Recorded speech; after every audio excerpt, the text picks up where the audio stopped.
Hello दोस्तों, नमस्कार। आप सभी का स्वागत है आपके अपने channel only PY quiz practice पर। आज हम लोग लेखपाल का जो पेपर होने वाला है उसको ग्रामीण विकास का सेकंड टेस्ट को सॉल्व करेंगे और इसमें हम लोग चेक करेंगे कितने क्वेश्चंस सही हो रहे हैं। चलिए, तो देर न करते हुए पहला क्वेश्चन हम लोग स्टार्ट करते हैं। पहला क्वेश्चन है, उत्तर प्रदेश के किस शहर में उत्तर प्रदेश वस्त्र प्रौद्योगिकी संस्थान, कौन सा वस्त्र प्रौद्योगिकी संस्थान स्थित है? ठीक है, आपके आंसर हैं, ऑप्शंस हैं कानपुर, मुरादाबाद, लखनऊ, फैजाबाद। जिसको राइट आंसर जो होगा इसका उत्तर प्रदेश वस्त्र प्रौद्योगिकी संस्थान, ये आपका जो स्थित है वो उत्तर प्रदेश के कानपुर में स्थित है। राइट, उत्तर प्रदेश के कानपुर में। ओके, नेक्स्ट क्वेश्चन है आपका, सेकंड क्वेश्चन है, इंदिरा आवास योजना के संचालन के लिए निम्नलिखित में से कौन सा मंत्रालय जिम्मेदार है? कौन सा मंत्रालय जिम्मेदार है? तो जो इंदिरा आवास चल रही थी तो उसको कौन सा मंत्रालय रन करता है? ये क्वेश्चन नंबर आपका सेकंड है। ओके, श्रम और रोजगार मंत्रालय, ग्रामीण विकास मंत्रालय, मानव संसाधन विकास मंत्रालय, या फिर आपका आता है सामाजिक न्याय और अधिकारिता मंत्रालय। ठीक है, सो इसका जो राइट आंसर होगा, इंदिरा आवास योजना को जो रन करता है वो का जो आपका राइट आंसर होगा वो है ग्रामीण विकास मंत्रालय। ठीक है, तो जो ग्रामीण विकास मंत्रालय है इसके बारे में कुछ जान लेते हैं हम लोग। ग्रामीण विकास मंत्रालय के जो वर्तमान मंत्री हैं वो कौन से हैं? वो आपके हैं श्री ग्रामीण विकास मंत्रालय, है ना। ये स्टार्ट कब हुई थी? चलिए देख लीजिए। जो इंदिरा आवास योजना है इसके जो मंत्री हैं श्री गिरिराज सिंह। कौन है?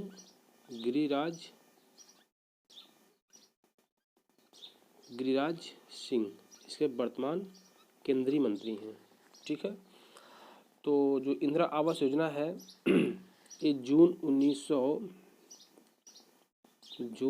1985 में स्टार्ट की गई थी। जून 1985 में। तो जून 1985 में आपका जो 5 ईयर प्लान चल रहे थे पंचवर्षीय योजनाएं, वो 7th थी। तो जो 7th पंचवर्षीय योजना थी तो उसका जो टेन्योर था, उसका जो कार्य था वो था आपका 1985 से लेकर के 1990।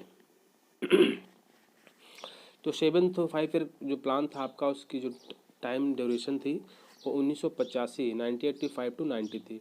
आपको पता है कि 1991 में भारत में LPG आ गया था। ठीक है, LPG लाया गया था। तो उस समय जो प्रधानमंत्री थे 85 में तो राजीव गांधी थे, और आपके जो 91 में जो वित्त मंत्री थे आपके नरसिम्हा राव, वित्त मंत्री आपके मनमोहन सिंह थे। राइट, तो PM वाला एक बार आप देख लीजिएगा, शायद यही थे। ठीक है, तो इंदिरा आवास योजना जो संचालित हो रही थी ये आपका ग्रामीण विकास मंत्रालय के द्वारा रन की जा रही है। तो एक बार देख लेते हैं श्रम और रोजगार मंत्रालय। इसके जो मंत्री हैं वो भूपेंद्र सिंह यादव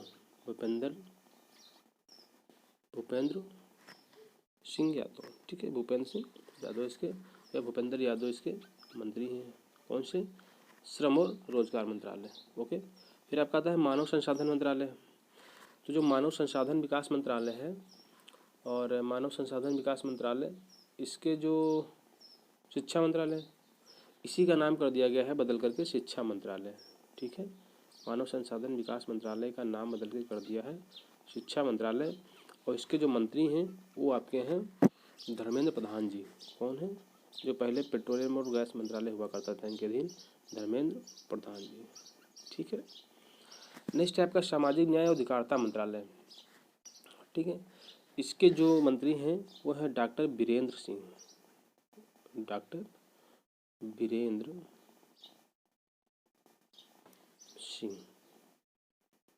ठीक है, तो ये क्वेश्चन नंबर आपका सेकंड अब कंप्लीट हो गया है। सभी ऑप्शंस को देख करके देखिए, उस समय ये 7वीं पंचवर्षीय योजना थी, उसका कार्यकाल 1985 से 90 था, और ये डॉक्टर मनमोहन सिंह थे उसमें, और अध्यक्ष राजीव गांधी थे। ठीक है, चलिए ये उस समय का कट है। क्या हुआ था कि 1991 में आर्थिक सुधार के लिए आधार तैयार करने का काम किया। ठीक है, चलिए क्वेश्चन नंबर थर्ड है आपका, क्वेश्चन नंबर ये थर्ड है। क्वेश्चन नंबर थर्ड आपका कह रहा है निम्नलिखित में से कौन सा राज्य भारत में मिर्च का सबसे बड़ा उत्पादक है। तो मिर्च का सबसे बड़ा उत्पादक राज्य कौन सा है, इसमें ऑप्शन है मध्य प्रदेश, पश्चिम बंगाल, आंध्र प्रदेश और राजस्थान। इसका जो राइट आंसर होगा आपका, मिर्च का सबसे बड़ा उत्पादन कहाँ पर होता है, तो ये आपका है आंध्र प्रदेश। ठीक है, आंध्र प्रदेश में मिर्च का सबसे बड़ा जो है उत्पादन होता है मिर्च। और मिर्च का दूसरा नाम भी क्या है, मिर्च। इसको कहते हैं आश्चर्य मसाला। क्या कहते हैं, आश्चर्य मसाला। ठीक है, आश्चर्य, इसको आश्चर्य मसाला कहते हैं। तो जो आंध्र प्रदेश के कुछ डिस्ट्रिक्ट्स हैं, जैसे आपके हैं वारंगल, कृष्णा, खम्भम, प्रकाशम। ठीक है, तो जो आंध्र प्रदेश है, लगभग आपका पूरे भारत का जो मिर्च उत्पादन होता है, लगभग 57% मिर्च का उत्पादन आपके आंध्र प्रदेश में होता है। राइट। और कुछ महत्वपूर्ण मिर्च उत्पादन जो राज्य भारत में हो, आपका आंध्र प्रदेश तो है ही है, दूसरा आपका महाराष्ट्र भी है, और तीसरा आपका कर्नाटक भी है। कौन सा है, कर्नाटक भी है, और चौथा जो आपका है वो तमिलनाडु है। कौन सा, तमिलनाडु। ये 4 स्टेट मिला करके जो मिर्च का उत्पादन करते हैं वो लगभग 75%, लगभग 75% मिर्च का उत्पादन करते हैं। ठीक, चलिए नेक्स्ट क्वेश्चन है आपका। क्वेश्चन नंबर ये आपका होगा question number 4। Okay, question number 4 होगा आपका ये क्वेश्चन नंबर 4। राष्ट्रीय जलमार्ग फर्स्ट इलाहाबाद को हल्दिया को जोड़ता है। इसमें कौन सी 3 नदियां हैं, तो 3 नदियां कौन सी हैं, गंगा नर्मदा ताप्ती हैं, या गंगा गोदावरी कृष्णा है, या गंगा भागीरथी हुगली है, या नर्मदा ताप्ती ब्रह्मपुत्र है। तो इसका जो राइट आंसर होगा इसमें वो होगा गंगा भागीरथी हुगली। ये 3 नदियां हैं जो राष्ट्रीय जलमार्ग फर्स्ट को जोड़ती हैं। ठीक है, तो राष्ट्रीय जलमार्ग फर्स्ट को जोड़ती है। इसमें देख ले जो राष्ट्रीय जलमार्ग आपके कितने हैं प्रेजेंट टाइम, राष्ट्रीय जलमार्ग आपके जो हैं इसमें भारत में 5 राष्ट्रीय जलमार्ग हैं। ठीक है, तो जो पहला है आपका राष्ट्रीय जलमार्ग जो फर्स्ट है वो इलाहाबाद हल्दिया का विस्तार है। इसकी जो लंबाई है 1620 किलोमीटर। इसमें जो नदियाँ हैं भागीरथी हुगली और भागीरथी गंगा हुगली है। ठीक है, जो राष्ट्रीय जलमार्ग सेकंड है आपका इसमें सदिया धुबरी को जोड़ता है, सदिया से धुबरी। इसकी जो लंबाई है वो 891 किलोमीटर है। ये जो नदी है ब्रह्मपुत्र नदी है, यानी राष्ट्रीय जलमार्ग सेकंड जो है आपका वो सदिया से धुबरी को जोड़ता है।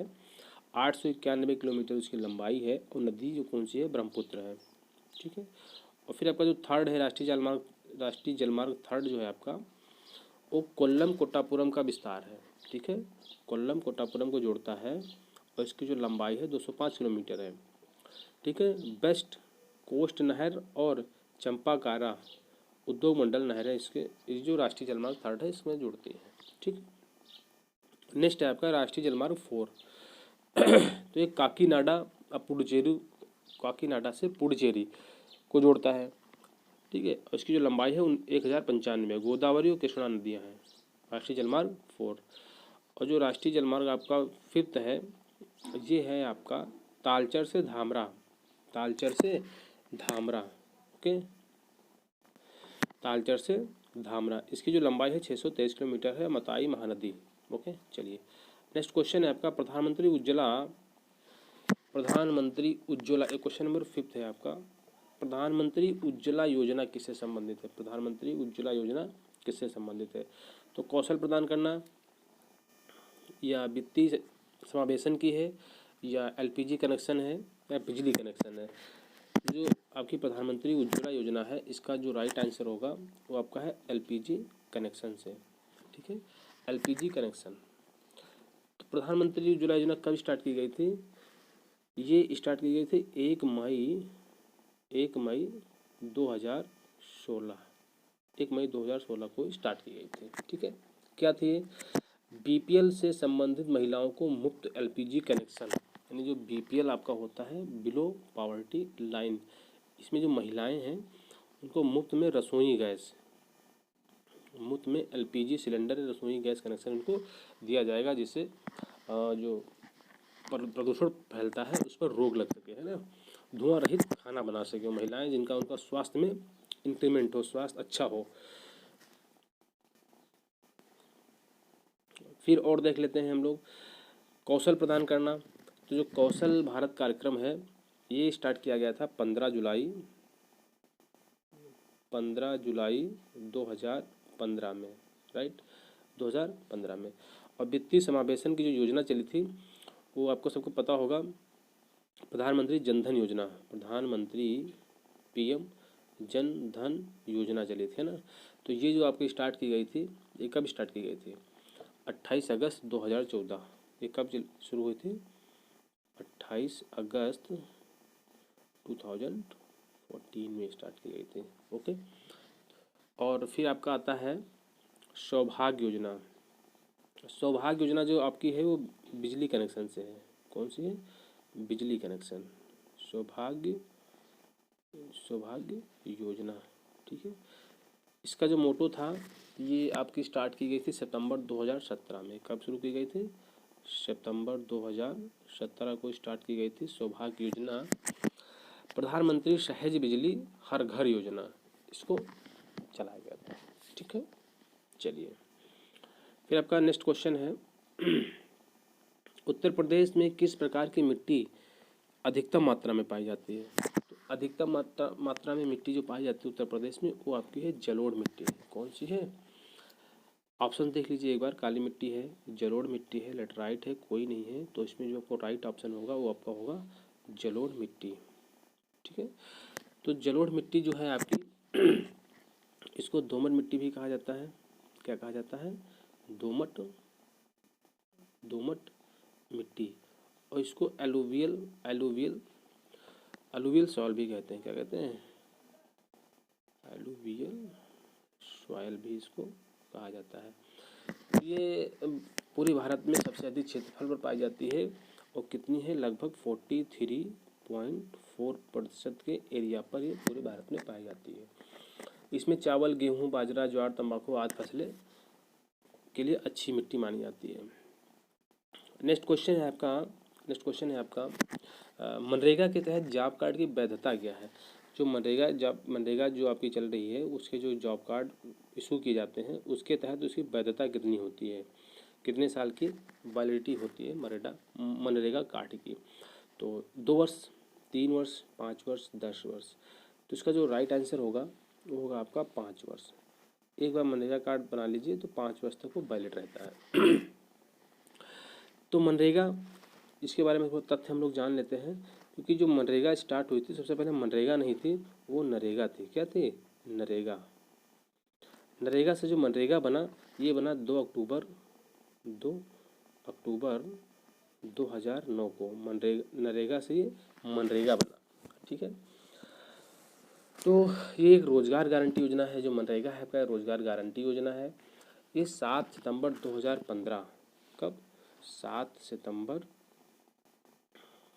2015 को ये जो अधिनियमित किया गया था, ठीक है। और इसके अंतर्गत 100 दिन का रोजगार देने की योजना है। 100 दिन का रोजगार मिलेगा।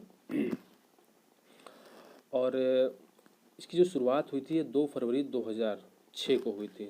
जो स्टार्ट हुई थी ये 2 फरवरी 2006 को इसकी स्टार्टिंग हुई थी। सबसे पहले ये पूरे भारत में लागू नहीं की गई थी, सिर्फ 200 जिलों में इसको लागू किया गया था। फिर बाद में इसको पूरे भारत में फैला दिया गया था, ठीक है। और एक क्वेश्चन ये बन सकता है कि जॉब कार्ड जारी ना करने की जो सभी शिकायतें हैं, जैसे मान लो आपने अप्लाई कर दिया, जॉब कार्ड जारी नहीं किया गया, तो जो जॉब कार्ड जारी करने की जो सभी शिकायतें हैं उसका निपटारा कितने दिनों में किया जाएगा? तो ये क्वेश्चन अलग से बन सकता है। तो उसको 15 दिन में उसका निपटारा किया जाएगा, ठीक है। ये मोस्ट इंपॉर्टेंट हो सकता है। और इसकी जो मजदूरी होती है, जो मनरेगा मजदूरी होती है, हर राज्य में अलग अलग होती है। जैसे आपका यूपी में 201 रुपये है, राजस्थान में 220 है, यूपी में 201 रुपये है, राजस्थान में 220 है। तो आपको उत्तर प्रदेश से मतलब रहता है, तो यहाँ देख लीजिएगा, है ना। और छत्तीसगढ़ में 190 रुपये है और बिहार में 194 रुपये है। तो इस टाइप से इसकी मजदूरियाँ होती हैं अलग अलग। नेक्स्ट क्वेश्चन है 2011 की जनगणना के अनुसार निम्नलिखित में से किस राज्य में सबसे अधिक ग्रामीण आबादी है? ठीक है, किस राज्य में सबसे अधिक ग्रामीण आबादी है? तो पहला ऑप्शन है मध्य प्रदेश, सेकंड आपका महाराष्ट्र है, थर्ड आपका पंजाब और फोर्थ आपका उत्तर प्रदेश। तो इसका जो राइट आंसर होगा आपका होगा उत्तर प्रदेश। ठीक है, पहला आपका यूपी है, क्या है पहला आपका यूपी है और सेकंड आपका बिहार है। ओके, तो बिहार है। चलिए अगला क्वेश्चन है आपका, तो 2011 की जो जनगणना हुई थी, उस 2011 की जनगणना जो हुई थी आपकी, ये 15वीं जनगणना थी। कौन सी थी? 15वीं जनगणना थी। ठीक है, चलिए अगला आपका क्वेश्चन है, भारत का कौन सा राज्य कपास का सबसे बड़ा उत्पादक है? तो कपास का सबसे बड़ा उत्पादक कौन सा राज्य है? तो गुजरात, राजस्थान या मध्य प्रदेश या गोवा। तो इसका जो राइट आंसर होगा आपका वो होगा आपका गुजरात। कौन सा होगा? गुजरात जो है भारत में सबसे ज़्यादा कपास का उत्पादन किया जाता है। और ये जो कपास है ये एक प्रकार की नकदी फसल है। ठीक है, एक प्रकार की नकदी फसल है और इसके लिए जो मिट्टी सबसे ज़्यादा उपयुक्त होती है काली मिट्टी।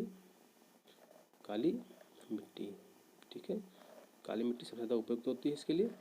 और काली मिट्टी को रेगुर मिट्टी भी कहा जाता है या इसको लावा मिट्टी कहते हैं। राइट, तो इतने फैक्ट आप जान लीजिए।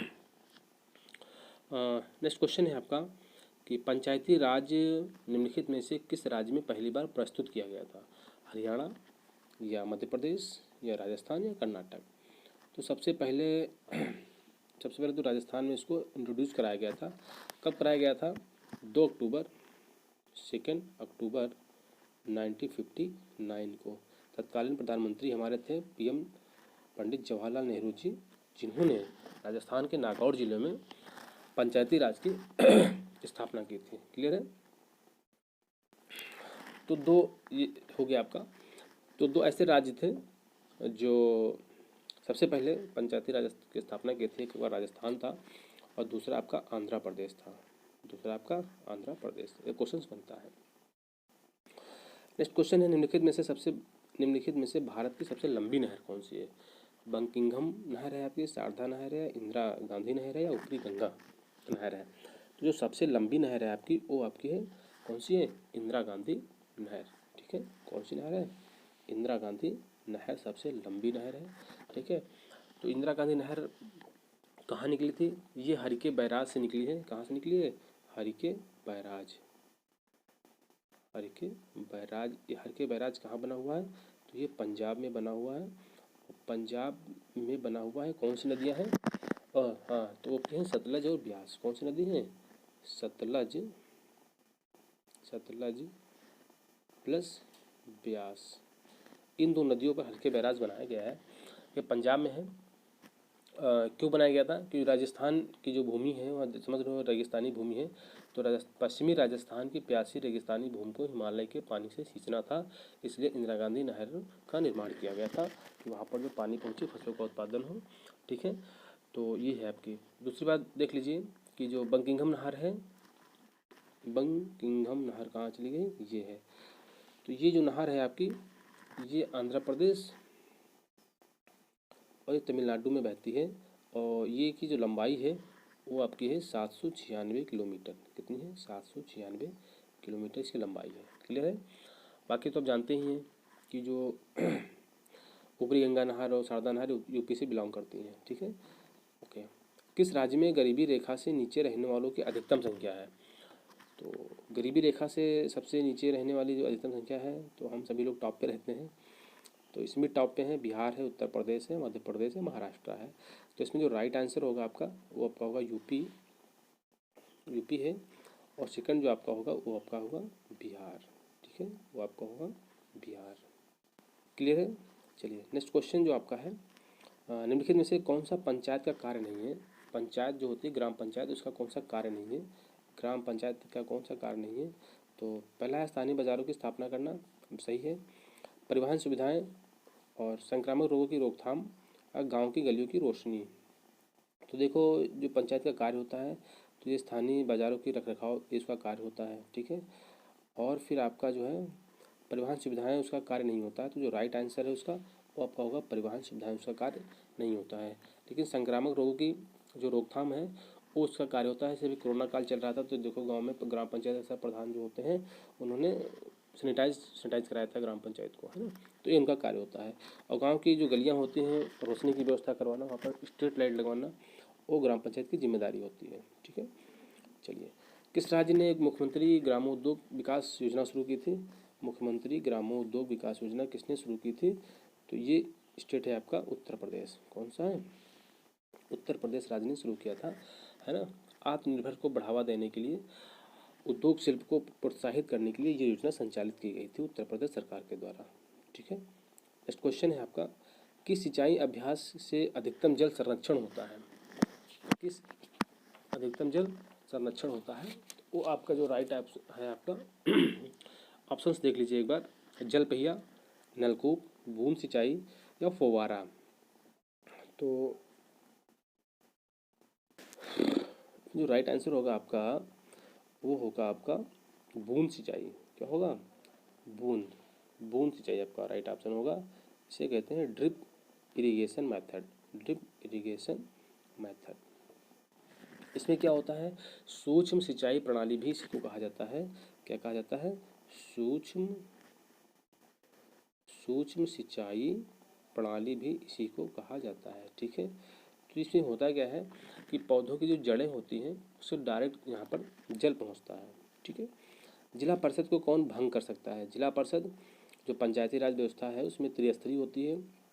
एक तो आपकी होती है ग्राम पंचायत, ग्राम स्तर पे होती है, और सेकंड होती है प्रखंड स्तर पे। कहाँ होती है? प्रखंड स्तर पे, मतलब ब्लॉक पंचायत पे होती है, ब्लॉक स्तर पे होती है। तीसरा आपका होता है जिला लेवल पे से जिला परिषद। ठीक है, तो इसको भंग कौन कर सकता है? तो इसको आपकी स्टेट गवर्नमेंट भंग कर सकती है। ठीक, कौन भंग कर सकता है? स्टेट गवर्नमेंट इसको भंग कर सकती है। अगला क्वेश्चन है, भारत में सबसे अधिक कौन सी फसल की खेती की जाती है? तो सबसे अधिक फसल खेती क्या होगी आपकी? चावल की जाती है ना। तो सबसे अधिक फसल की खेती चावल की होती है, तो आपका डी ऑप्शन करेक्ट है। ठीक है, और चावल आपकी खरीफ की फसल है, ये सब लोग जानते हैं। चावल किसकी फसल है? खरीफ की फसल है। 3 तरह की फसलें होती हैं आपकी, रबी, खरीफ और जायद। ये 3 तरह की फसलें होती हैं भारत में। ठीक है, जायद। तो जो चावल है आपकी वो खरीफ की फसल है। ठीक है, और कुल खाद्यान्न की तुलना में जो उत्पादन होता है चावल का, लगभग 40% के एरिया पे भारत में चावल का उत्पादन किया जाता है। ठीक है, चावल उत्पादन में सबसे पहले जो राज्य है वो आपका है वेस्ट बंगाल, और फिर आपका यूपी है। ठीक है, और भारत भी आपका सेकेंड पोजीशन पे है चावल उत्पादन में। क्लियर है? चलिए, अगला क्वेश्चन है आपका उत्तर प्रदेश। नेक्स्ट क्वेश्चन है आपका, उत्तर प्रदेश का निम्नलिखित में से कौन सा शहर रामायण सर्किट योजना का हिस्सा नहीं है? कौन सा नहीं है? तो देख लेते हैं ऑप्शन कौन कौन से आपके। अयोध्या है, नंदीग्राम, चित्रकूट, वाराणसी। तो इसमें क्या होगा आपका?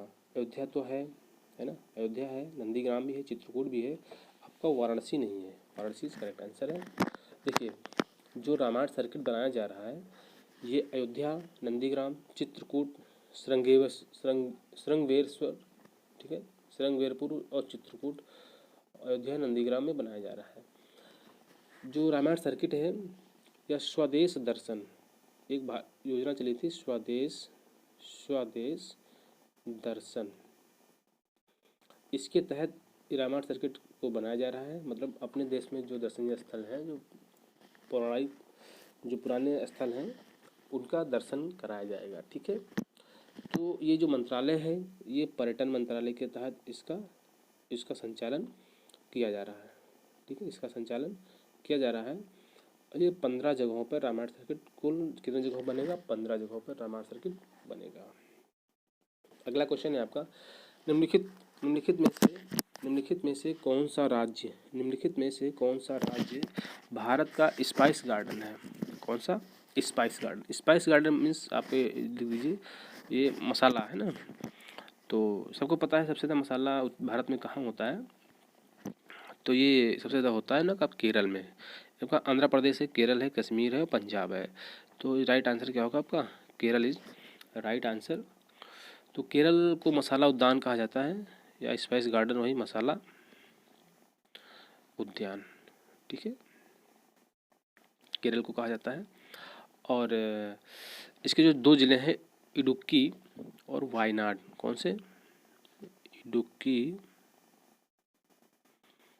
एंड वायनाड, ये इसके दो ज़िले हैं जहाँ पर मसाला का उत्पादन सबसे ज़्यादा किया जाता है।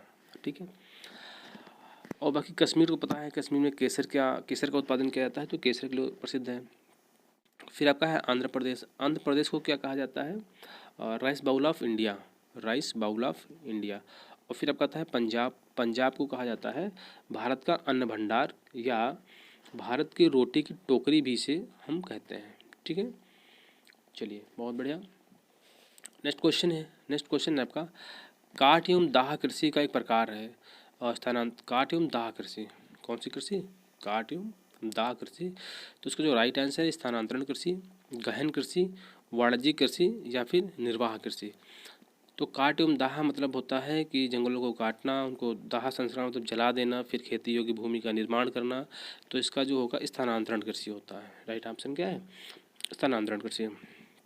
गहन कृषि, सघन गहन कृषि आपका जो होता है, सघन गहन कृषि का मतलब होता है जहाँ पर इसकी शस्य ज्ञानता सबसे ज़्यादा होती है, मतलब एक साल में कई फसलों का उत्पादन किया जाता है।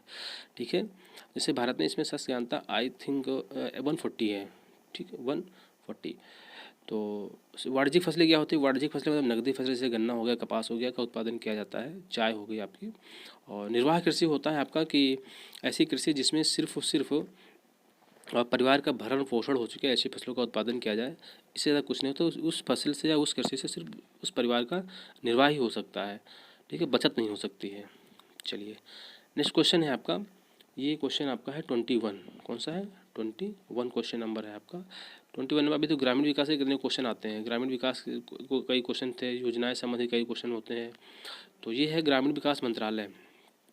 ग्रामीण विकास मंत्रालय में कौन से विभाग हैं? तो जो विभाग होता है, जो मंत्रालय होता है, उसमें उसमें सब पार्ट होते हैं। ठीक है, क्योंकि इतना बड़ा विभाग होता है, उसमें एक विभाग सब कुछ देख नहीं सकता, तो उसमें विभाग होता है, वहाँ मंत्री बैठता है, कैबिनेट मंत्री होता है, और उसका सचिव होता है। ठीक है, कौन सा होता है? सचिव होता है।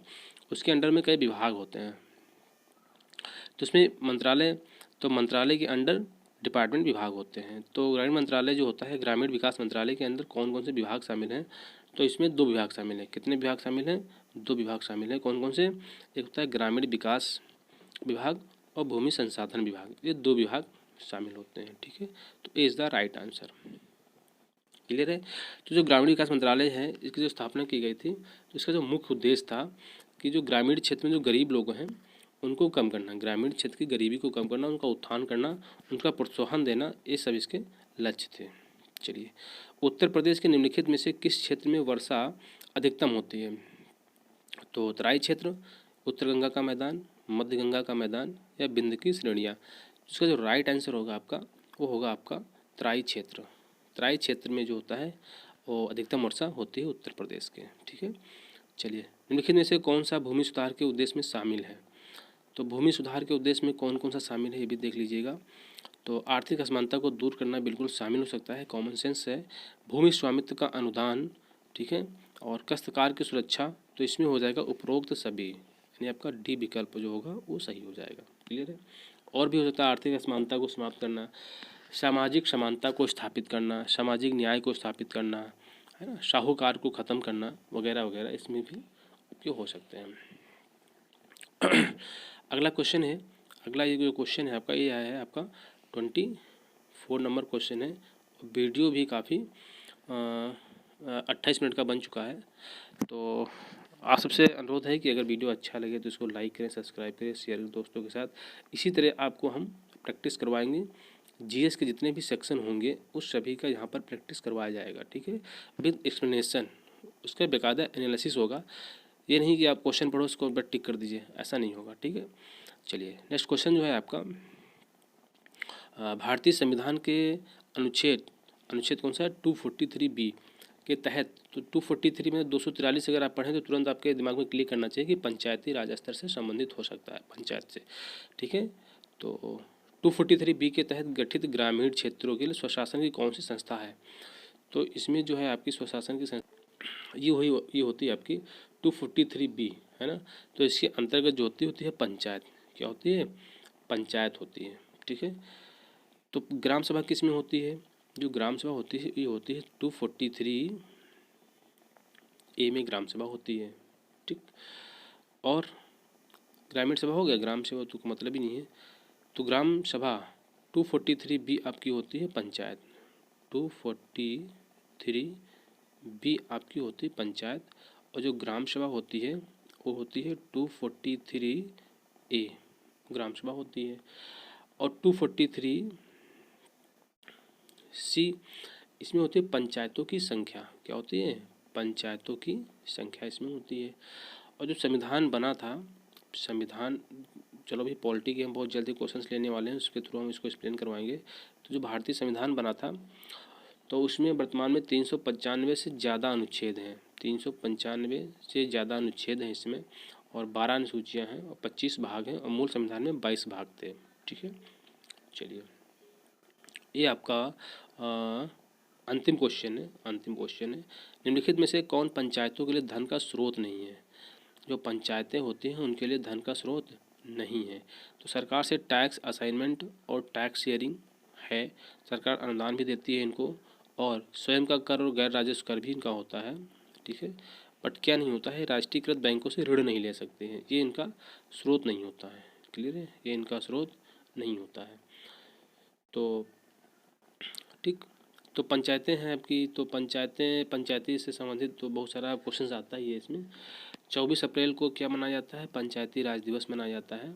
अब बलवंत राय मेहता समिति पहले थे जिन्होंने त्रिस्तरीय, 3 स्तर पर पंचायत को डिक्लेयर किया था कि जो पंचायत स्तर होना चाहिए वो 3 स्तरीय होना चाहिए। 3 स्तरीय कौन कौन सा होना चाहिए? एक ग्राम होना चाहिए, और दूसरा आपका ब्लॉक होना चाहिए, और तीसरा आपका जिला होना चाहिए, जिले लेवल पर। तो त्रिस्तरीय व्यवस्था उत्तर प्रदेश, वर्तमान में उत्तर प्रदेश पर लागू है। कहीं कहीं 4 स्तरीय व्यवस्था भी है और 2 स्तरीय। तो ठीक है, अशोक मेहता समिति ने 2 स्तरीय व्यवस्था की जो है सिफारिश की थी, बट वो माना नहीं गया था। ठीक है, तो हमारे उत्तर प्रदेश में त्रिस्तरीय व्यवस्था का संचालन है। चलिए, धन्यवाद वीडियो देखने के लिए, और अच्छा लगे तो लाइक करें, शेयर करें, सब्सक्राइब करें, दोस्तों के साथ भी शेयर करें, उन दोस्तों के साथ जो सेल्फ स्टडी कर रहे हैं, है ना। कोरोना काल भी बढ़ रहा है, ध्यान रखिए, पढ़ाई करते रहिए, और बहुत बहुत धन्यवाद।